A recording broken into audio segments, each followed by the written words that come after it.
With that, we're going to welcome Dr. Crystalin Montgomery to discuss nutrition beyond breast cancer. Dr. Montgomery is a licensed acupuncturist and registered naturopathic doctor who works with adults and children to support overall mind-body health. She combines her knowledge with Chinese medicine and expertise to understand how stress, nutrition, physical health, and the gut microbiome contribute to mental health symptoms. Dr. Montgomery empowers her patients with strategies and lifestyle habits for better brain health and emotional well-being. Thank you so much, Dr. Montgomery. Thank you. Thanks. I'm taking that as on. Yep. Okay.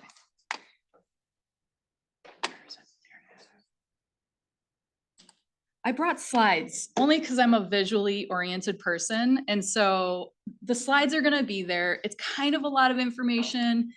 If anything, I tend to try to be really ambitious with what I want to cover. I'm very passionate about just educating and informing people about nutrition. As a naturopathic doctor, if you've never heard of one before, I don't take it personally. There aren't many of us in the state of Minnesota. We're much more common, like on the West Coast and other parts of the country.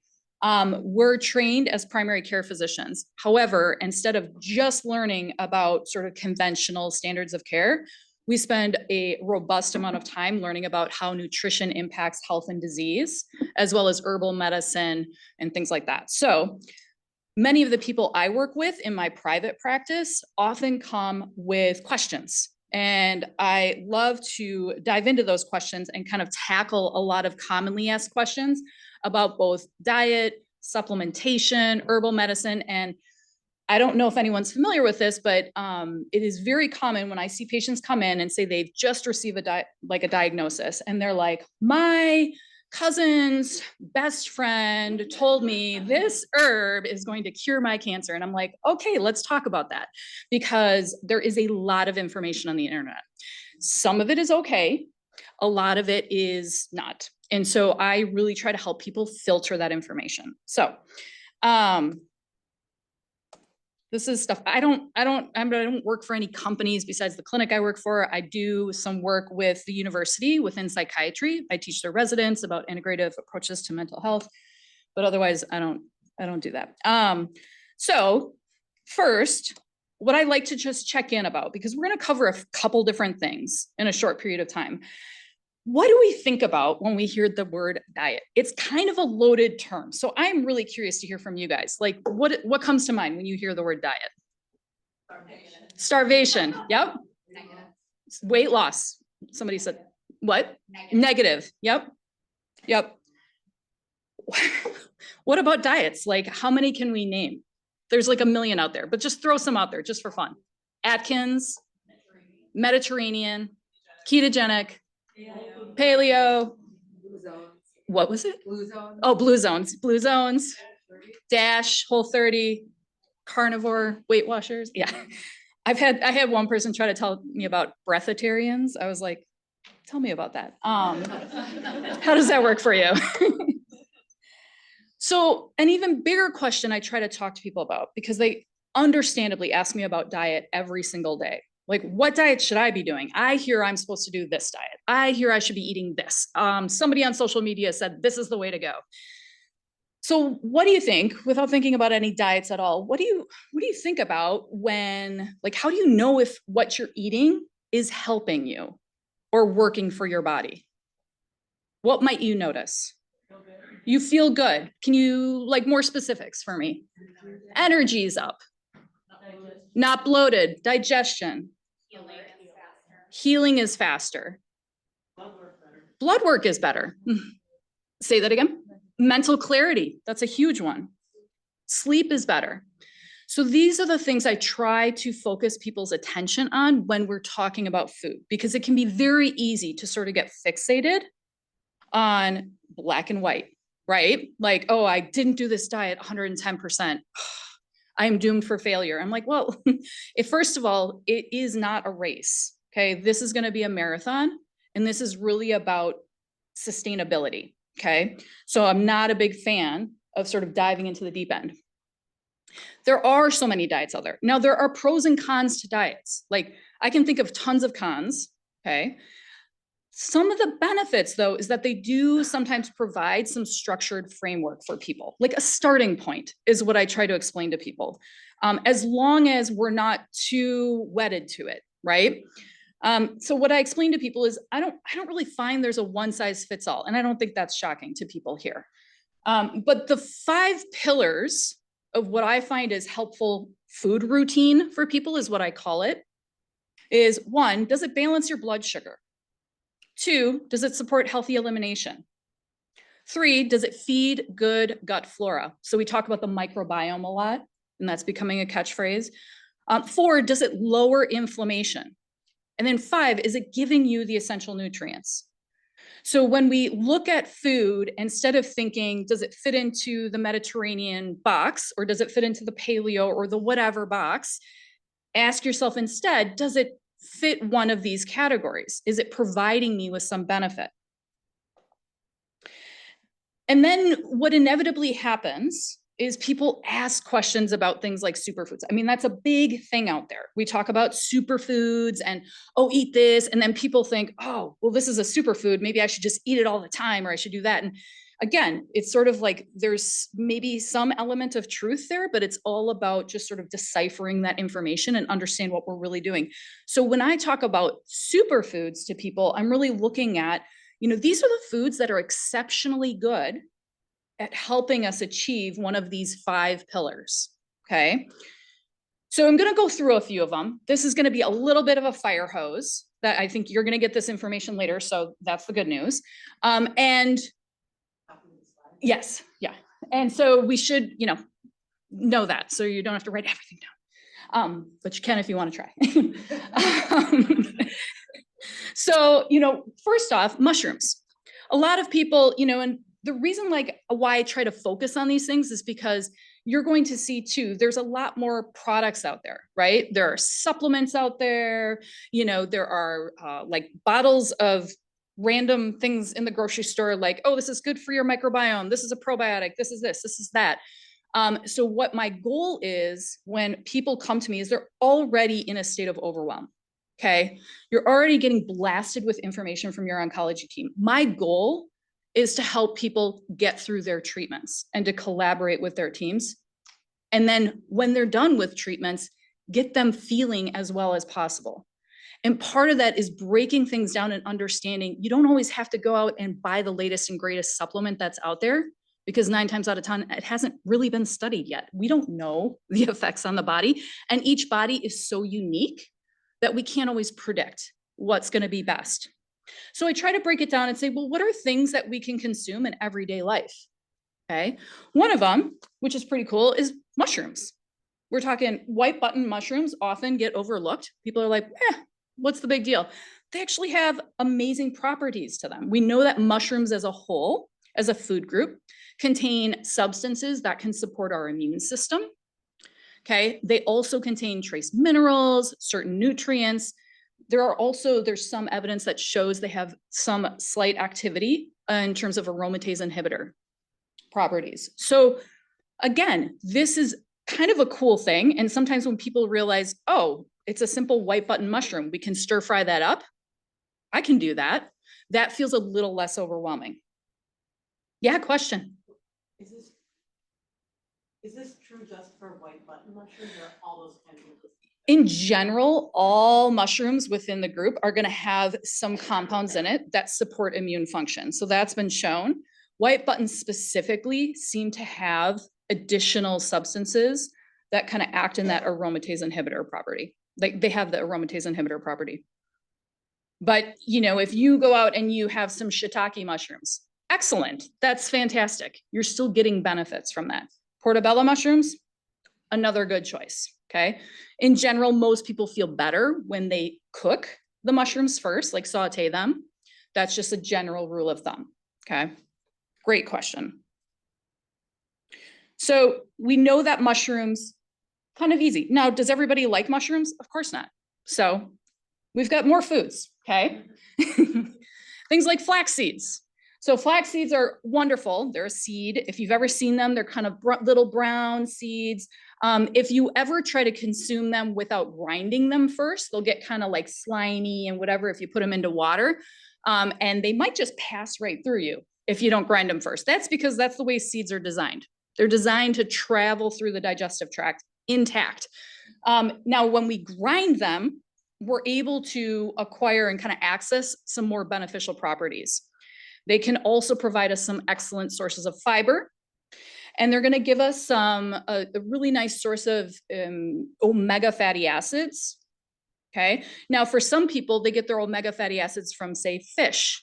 Okay. That's another great source. Some people don't do fish, you know, so for my vegetarian patients who opt to do plant-based completely, this is a great source of omega fatty acids. They also have lignans in them. They have other properties and other substances that can help do a couple of things. You know, it helps raise something called sex hormone binding globulin. This is a protein. And the way I explain it to my patients is that it can help bind to excess estrogens and other hormones in the body.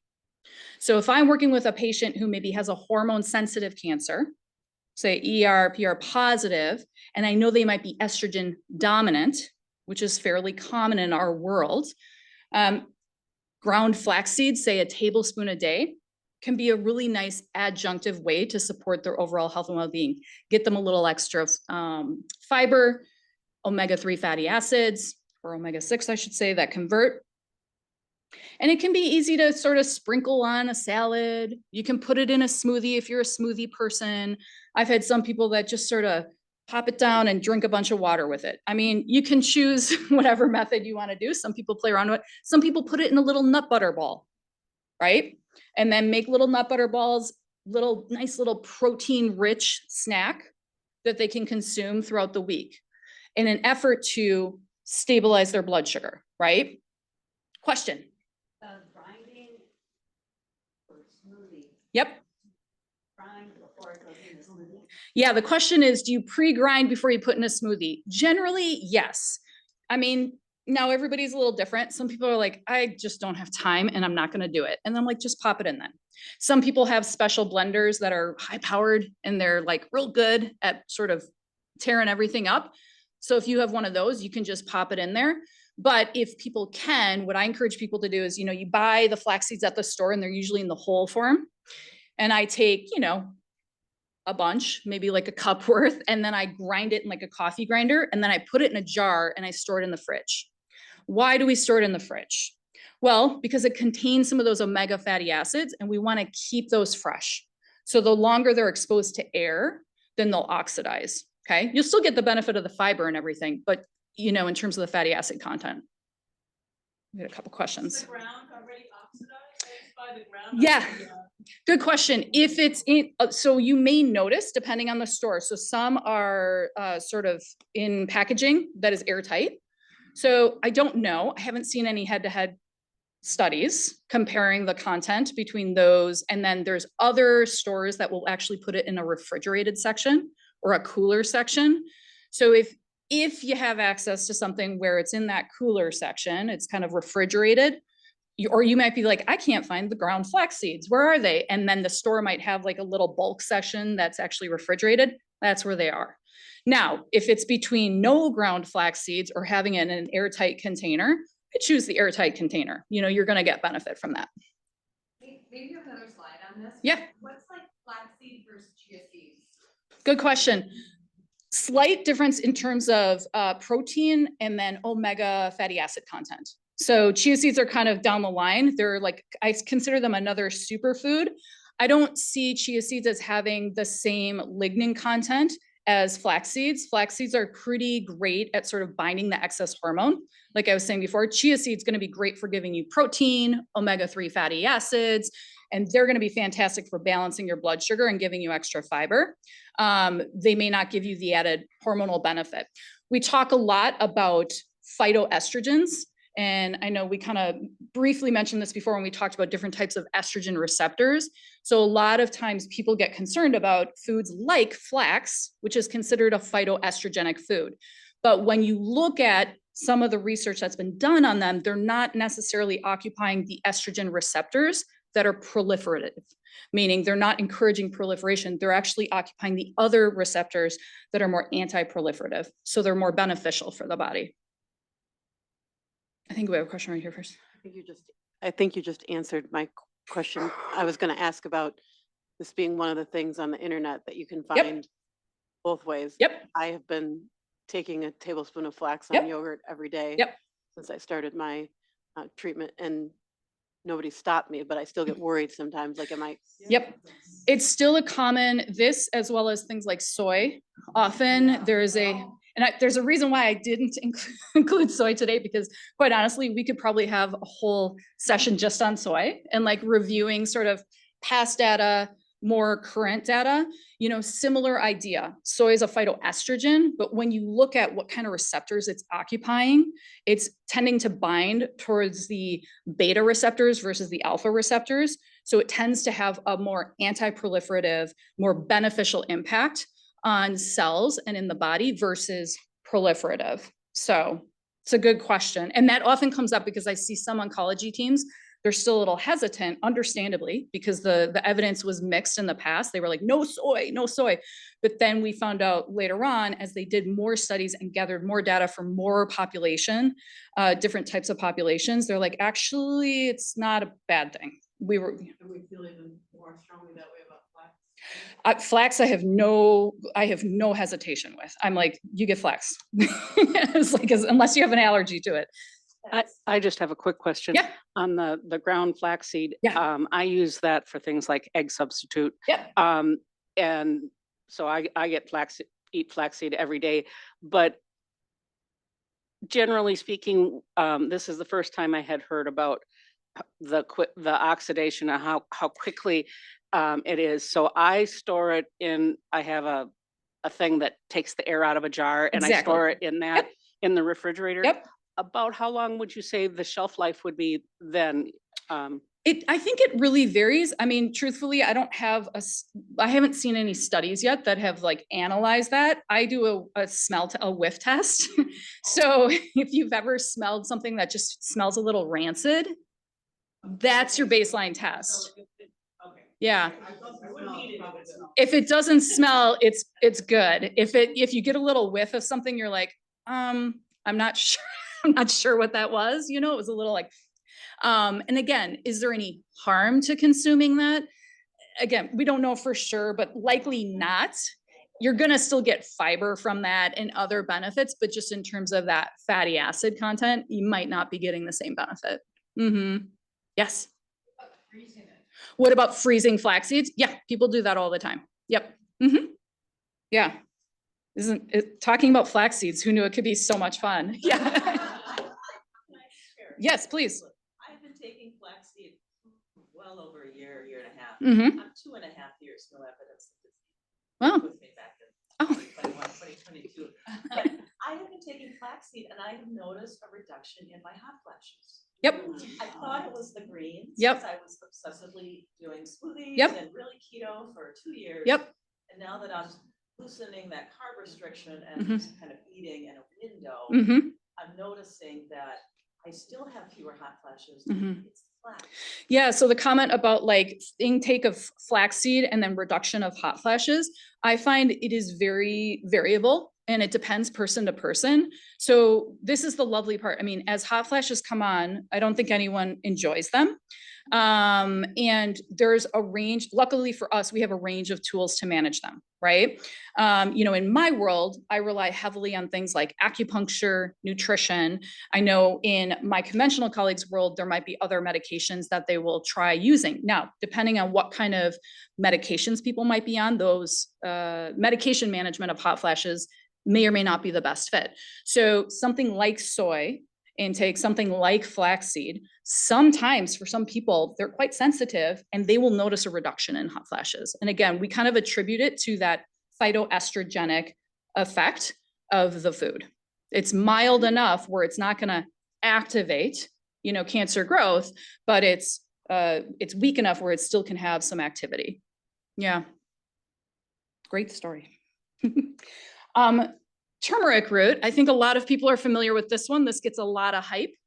This is another one where we could chat for hours about this.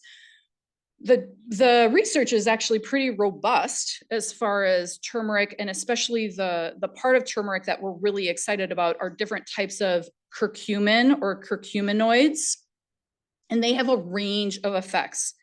The most commonly understood effect is that it's anti-inflammatory. That's what it's really good at doing.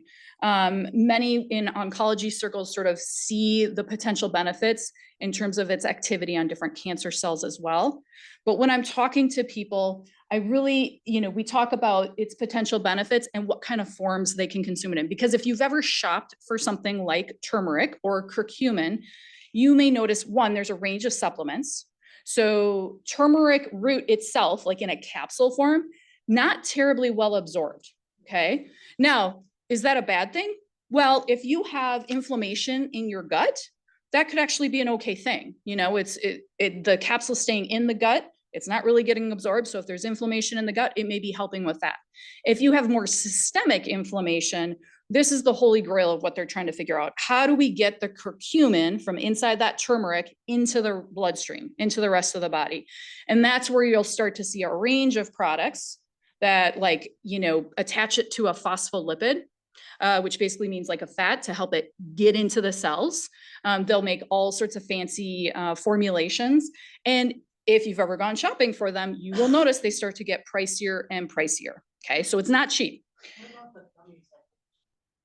gummies? Good question. I don't know as much about the gummies. I mean, generally speaking, broadly speaking, gummies and herbs and nutrients, you're probably not going to see a huge dose. And then you're going to start to see addition of other things, namely sugar, just because they want it to taste good. And other things that are going to occupy that space. So you just might not get a huge dose. So it might be sort of a wash. Like, I don't know that I would necessarily tell someone, take this gummy with turmeric. I would probably instead say, how do you feel about dishes with curry seasoning? Something that I think the Indian culture knew for a long time is like when you make a dish that is rich in different spices that are very vibrant in color, you mix it with some coconut oil or ghee or other type of fat that will help naturally increase absorption. So the combination with ginger is great. In a gummy, I'm not sure how much you're really getting out of it. I don't know if it's harmful, but it's sort of like, is there any way to tell if it's helping or not? The biggest thing that I notice in individuals, if they're taking a turmeric supplement, is like, they will just say to me, I'm in less pain. That's the most common report that I hear. Now, if someone's like, I don't really have a lot of pain, then I'm like, then that's when you really want to look at like lab work over time. And that's just going to take time to notice, like, is there a change in cholesterol? Is there a change in inflammatory markers to know whether or not that's actually helping or not? It's a good question. Yes. I had a quick call with the. Let me know if you can just not answer this. This is a question for another time, but because everything is so exciting. But I had a call briefly. I had my oncologist recommended Mediterranean diet, and he said watch omega-3/6 ratio. Mm-hmm. And I promptly went home like a type A crazy person, Googled it, Mm-hmm. was like, I can't even figure this out. And I actually think I am pretty healthy eater, and I'm on the Samter Society, and I'm just down a dark hole. And I'm like, I'm not even sure I know what to eat, how to do this. I'm Googling flax seeds and Are you going to talk at all about like how your average person, like one recommendation, how to navigate all of this? Can you, how do we get access to someone like you? Yep. Or, cause I can tell like my anxiety is like, It starts. oh my gosh, this is like really helpful. Like, I'm like, oh my God, how can I get more of this? Yes. And this is where like my excitement and my passion, I can see if I was in the audience, I'd be like, oh God, I'm like, this is great. How do I do this? So there are resources that I have provided to the staff and has links to places where you can go online to look for, how do I find people? Because, there's naturopathic doctors out there, there's nutritionists out there that have had more functional training. Some dietitians kind of fall into line there. I think dietitians and nutritionists, it just kind of depends on their training background. Some are more kind of conventional standard of care, like really focused on like macronutrients, like how much protein are you getting? How many carbs are you getting? Whereas some are a little bit more holistically minded, and they try to be creative and figure out, how do we figure out what's the best sort of routine for you, how often you eat, how much, everybody again is a little bit different. And then, hey, let's figure out some ideas in terms of working these things in there. Yeah. So you'll get resources. Yeah. Cool. Yeah. And I just want to do a quick time check. We Yeah. are running a little short on time. 9:45 is when the session's due to be in. We'll allow her to continue with the presentation, but let's maybe try to hold on the questions. It's lovely, but we know, gotta right? keep moving. Thank you. Keep going, for sure. So I'll kind of fly through these other ones. Organic green tea. This one is fantastic for lots of reasons. I would say organic specifically, is that important? I would argue yes, because in general, green tea is one of those leaves, plants, that gets pretty heavily sprayed with pesticides, okay? So the organic piece here is helpful. Now, if you go out to lunch and you have a cup of green tea and it's not organic, is that going to be the end of the world? Of course not. Like, you're still going to get the benefits from it. It's more like if you're a green tea enthusiast and you love green tea and you're going to be drinking it every day, that's when I say, hey, get familiar with some organic sources and let's stick to those as much as possible. It's always a balancing act, okay? Always a balancing act. The beauty of it, though, is that it's been studied. It has constituents or substances in it that are very anti-cancer. They help sort of clean up oxidative stress. Okay. It's also kind of a nice milder form of caffeine. So some people really love their caffeine. I love coffee myself. It's delicious. I wouldn't want to give it up. And some people are trying to get themselves off of that or just kind of wean themselves off of it. Green tea is a really lovely drink, can be drunk warm or cold, and tends to have less caffeine than coffee. Now, some people are very sensitive to caffeine. So I tell them, brew your first cup, dump that cup, and then rebrew it again. You're still going to get some of the beneficial constituents or substances without the caffeine. The other thing I'll say, and this is just a observation I've noticed, when you study Chinese medicine, you go through a lot of tea ceremonies. So you learn the proper way to brew tea, which I didn't know before I went to school. And I found out we as Americans love to brew the heck out of green tea, like way too long. So a lot of people tell me, oh, I don't like green tea. It's too bitter. I was like, how long are you steeping the tea bag? And they're like, what are you talking about? I just leave it in there. I'm like, that's the problem. Steep it in there for 30 to 60 seconds. That's it. So 30 to 60 seconds, take it out. You can always reuse it. So see if your green tea tastes a little bit different after that. Usually it does. It's actually quite delicious. One of my favorites, because I feel like this can sometimes be the easiest one to do, cruciferous vegetables. So this embodies a lot of different foods: broccoli, cauliflower, Brussels sprouts, kale, cabbage. Okay, these are amazing foods. Why? Because they have a substance called indole 3-carbinol in it. And when that interacts with your stomach acid, that turns into something called diindolyl methane, DIM for short. Are there supplements out there that contain I3C, as we call it, indole 3-carbinol, or diindolyl methane, or DIM? Yes, of course there are. You could also just eat the food and you're going to get the other benefits of fiber from it and other trace minerals.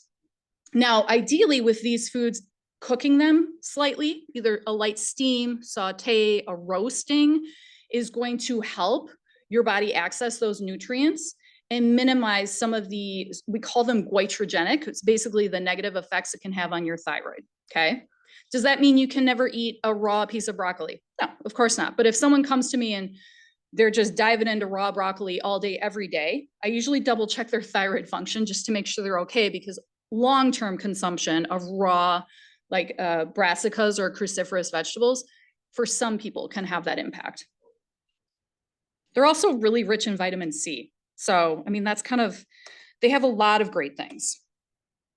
So, those are a handful of superfoods, right? Now, here's the deal. When I talk to people, I'm like, there are actually many, many more that don't get quite as much press. They're not as sexy and glamorous, they're not like turmeric, and they're not like, the other ones. So I try to explain to people, a lot of these foods we can work into our daily routine. So somebody asked about chia seeds before. Great question. They're a great source of omega-3 fatty acids. They're a great source of protein and fiber. To me, that's checking 3 of the 5 boxes, possibly more, So then people are like, well, how do I eat chia seeds? Well, some people put them into a smoothie. Some people make a little chia seed pudding. Okay. So that's a way where you can kind of put chia seeds into some type of milk, non-dairy milk for people who can't do dairy, dairy milk for people who can do it. Put it in the fridge, pull it out the next day, mix it up. Yes, it's kind of gloopy and slimy at first, but you just stir it and then you can add some nuts and seeds to it and maybe some berries. Voila, there you go. Sometimes I make a few jars up before my week gets started. So all I have to do is pull it out and then I've got it. Okay. So it doesn't necessarily have to be an everyday thing, but it's there for you. Avocados. I love avocados because most people think of them as a healthy fat. They're also a very rich source of fiber and protein. So for that, I consider them a superfood. And because it can be a quick and easy snack. Sometimes people are like, I just don't have time to eat. I'm like, mash up an avocado, add a little sea salt, take a cracker, dip it and eat it, or a corn chip. Sounds great. And people are like, what about the corn chip? I'm like, what about the corn chip? Like, it's a carrier. Like, it's okay. We're going to be okay. I know somebody was thinking it. They're like, what? Like, put it on a sandwich. Like, it's very versatile.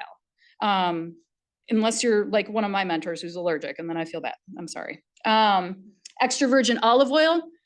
Drizzle that stuff on your food like it is going out of style. Like just drizzle, try to drizzle it on everything. Oh, I'm eating some stir fry, little drizzle. Okay. Oh, I'm eating a salad, little bit of a drizzle, So again, these are things that it doesn't have to take a lot of effort.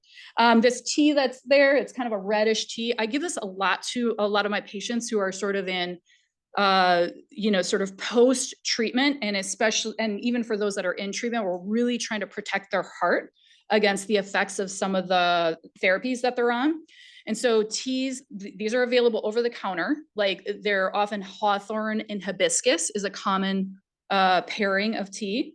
So you can find a hawthorn hibiscus herbal tea over the counter, little tea bag, and it gets very bright red.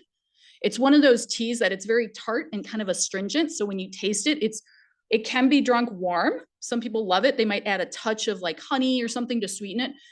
I think it's a really nice iced tea, honestly. So you make a batch for the summer, you keep it in the fridge and you pour it over some ice. It's delicious. So I like to bring those ideas out for people because sometimes they're just different things to try on for size. So again, the hidden heroes are kind of the ones that they don't get as much attention as some of the other superfoods, but play an equally important role. And as we talked about at the very beginning, remember, it's not about adhering to like one single diet. Okay. It's about, is this food going to help me balance my blood sugar? Is it going to help me poop every day? Because let's be honest, that's pretty important. Okay. I know people don't like to talk about it, but I ask about it every single visit. Like, how are your poops? Okay. Is it going to help support my gut flora and your microbiome? Because whatever's going on in your gut microbiome, we know now can really influence both hormones, insulin sensitivity, inflammation, the rest of your immune function. So you're not going to make radical changes to that overnight. It's more like a slow but steady, what am I going to feed my gut? I liken it to a party. You are holding a party in your gut and you want cool people to come over. Don't invite the troublemakers. Sometimes they show up and that's fine. Maybe one or two show up and that happens. Like people are often like, oh my gosh, is it okay if I drink a glass of wine? I'm like, yes, drink a glass of wine. Like who are the rest of the people that you're bringing over to the party? Okay. Let's just balance it out and make sure not too many of the people who are causing problems are there. And I bring up fiber because I've talked about it a million times, but it's something that we think about. Mostly we think about it in medicine because people are being told, take your Metamucil.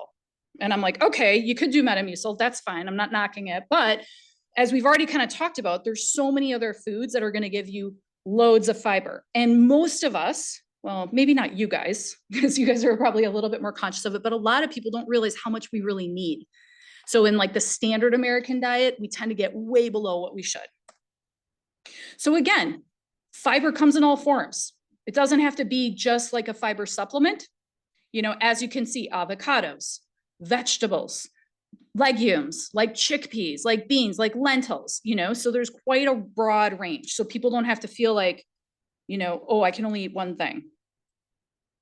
And the good news about fiber is that it also acts as a prebiotic. So if anyone's ever heard the term probiotic, which is like the healthy bugs that live on our body and in our gut, prebiotics are like the food for the probiotics. And so things you'll get handouts on these. So like, what are foods that feed our healthy gut bugs? What are things that are probably not so great? And again, it's not about like, you can never, ever, ever do those things. It's all a balancing act. And then finally, people often say, wow, this is all really overwhelming. It all sounds amazing. How do I even begin doing this? And I say, well, let's just start with some basics. Like one, sort out, like what does your food routine need to be? Some people come in and that's our biggest thing. We talk a lot about cortisol, and I'm really excited to hear others talk about it because oftentimes that is the biggest conversation I'm having with people. Most people I see come in and I know they can do anything I ask them to do, but I'm looking at people with a plate that's already quite full. So me being like, well, now I just want you to do this diet and I want you to take this thing and I want you to do this and this and that. I'm like, instead I'm having the conversation of your plate looks really full. So let's figure out how we can make room on that plate. Like what needs to go? Is there a responsibility we're taking? Is there a way we can carve out time so that we can take care of ourselves a little bit more? And that's a harder conversation and that's a longer process, but this goes into that because sometimes people's schedules are such where I have some people that do best with breakfast, lunch, dinner. I have some people that do better with 2 meals a day. I have some people that can't go 2 hours without eating. So then we try to adapt and figure out what do they need to feel stable throughout the day. Okay. So we prioritize protein and vegetables first, fruits like berries, drinks and fluids that are going to hydrate them, healthy fats, and we try to work that in throughout the day. Doesn't mean you don't have room for treats or anything like that. It's more like, can we fill our body with what it needs first and then go for the indulgence if we want, if we still feel like we need it. And these I've put on a handout for people. Again, these are just a few ideas. Some of you may already be familiar with them. These are ideas to try on for size, like where would I even start? How would I even do that? And I say, I'm pretty simple. I'm not a foodie. Like I don't, that's not my thing. I don't make very elaborate dishes. I'm more like, I need protein and something in my belly right now. Otherwise I will be very hangry and I don't function well. So what's gonna do that for me? But some of you may be very into it and making elaborate dishes. And I encourage people to access that if they want. Question.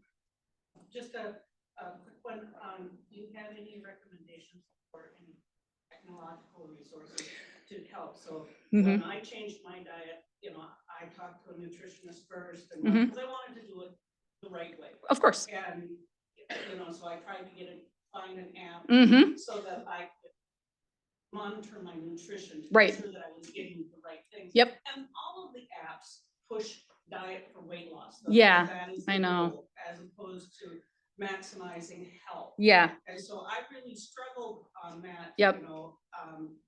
I've settled on I use a chronometer because I can force that into ignoring weight. The weight. And I use Fig because that's good for finding out what's in things and correct. You can put in what your dietary. Yeah. Are there any other technological things that you would recommend? It's a great question. I'm sure. Oh, I'm sorry. Thank you. The question was, are there any technological like apps or anything to help people sort of organize diet or in not focus on weight loss? So meal planning, foods that would be good. I admittedly haven't spent a lot of time looking through the apps. I kind of go through spurts and I'm like, what's out there? And then I'm sure there's way more out there right now. There's one app, and again, no affiliation, is called Meal Lime. So MEALIME. And I'm pretty sure I put this link on the handout that I was providing for people. And from what I see so far, there is a paid version and there's a free version, as with many of these apps. It does not focus on weight. It's really about what kind of foods are you trying to eat? And they let you input everything from paleo, Mediterranean, like whatever your thing is. So sometimes if people don't know where to start, they're like, I don't know, am I Mediterranean? Am I paleo? What am I? And I'm like, just start with one, kind of see what the meals are that pop up. I usually say start with Mediterranean. It's kind of a nice basic one that is encompasses the most diversity of foods, and then see what you think of the ideas. And they give you both like breakfast ideas, lunch ideas, snack ideas, dessert ideas.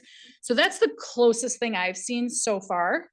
Admittedly, there probably are some other ones out there. Zoe, I'm hearing Zoe is good. I will have to check that out. Thank you. And then we have one online question. One more question. Okay, the question is a plant-based diet recommended over a hybrid, including meat? And then they mentioned different beliefs on meat for protein. Yeah, that's a great question. Meat and meat-based versus plant-based, so omnivore versus plant-based diet. This is where it really depends on the individual. I know there's a lot of thinking, especially in a lot of the cancer care circles, like plant-based is best. And I don't totally disagree in that more plants is better for basically everybody, okay? But I work with people on an individual basis. So I have some people for whom they need some animal-based protein to stabilize their blood sugar. And it stabilizes their blood sugar better than, say, black beans. I also do some evaluations on people to figure out if there are dietary triggers of inflammation. So kind of what some people call food sensitivities. I have some people where they are very sensitive to eggs. So eggs are probably not going to work for them very well and so that person, I might recommend more plant-based proteins. You know, I know some people are really all or nothing on it. I take more of a balanced approach because I find the balancing of the blood sugar is key. If you do this with your blood sugar, if your blood sugar tanks, okay, what that typically does physiologically is that's going to stress your adrenals to secrete cortisol. And then that's going to have an impact on various systems in your body. That's going to start to raise insulin levels. And as we know in cancer care, we're trying to avoid raising insulin levels. Okay. So this is why I prioritize blood sugar regulation over adhering to, say, plant-based only, if that makes sense. Because it's a great question. So I know we're out of time and we could stay and talk forever. I know I could, but much of this information will be there for you for later. I appreciate all your questions. I'm just gonna leave this up here as a reminder parting thought is that what we eat is important, but how we eat is also important. So you can eat the quote unquote best diet in the world, but you're rushing around, you're eating on the go, you're not chewing your food all the way. I had some mentors that told me 32 chews for every bite. And I was like, TMJ. So I was like, I tell people, try 11. And sometimes the exercise I give people is before you take your first bite of food, sit down, connect the bottoms of both feet on the ground, take one deep belly breath, take your first bite, chew it 11 times before you swallow. Just that. Now, if you want to guzzle the rest of your meal, fine, go for it. But just even starting that practice can start to get you into that routine. And that, again, we're thinking about holistic ways to really support your body, both digestive function and being able to absorb the nutrients of whatever it is you're eating. Okay, so that's it. I'll stop talking, let you guys move on. Thanks for your questions, guys. Wonderful. Thank you. Thank you so much. This was just Yeah. really a great informative session.